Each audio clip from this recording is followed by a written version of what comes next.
This week ends the latest attempt to boost the global economy for leading countries and developing nations alike. President Barack Obama categorized the G20 summit as a success. Indeed, on issue after issue, we see that the international community is beginning to move forward together. At the G20, we've achieved a level of tangible global economic cooperation that we have never seen before. The assembly of the world's leading economies was encouraging enough to set the standard for similar meetings of the 20 nations in the future.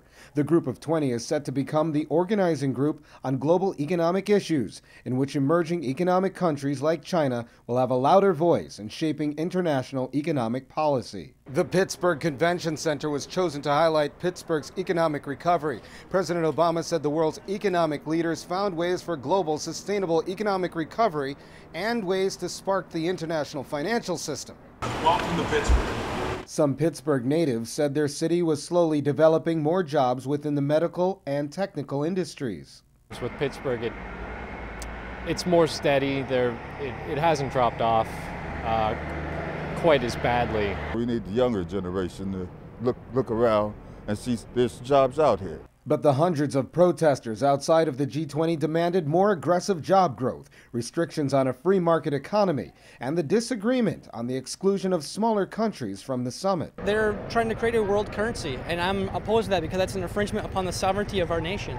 Protesters clashed with police. Close to 70 were arrested, and there were thousands of dollars in property damage. We did see tear gas behind us at one point. You're pretty sure it was tear gas? I'm pretty sure.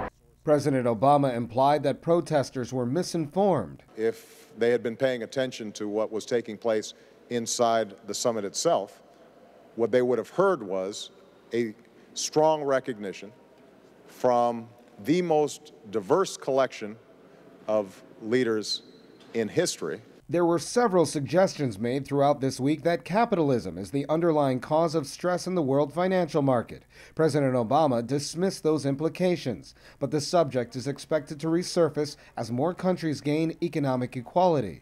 For Press TV, Colin Campbell, Pittsburgh, Pennsylvania.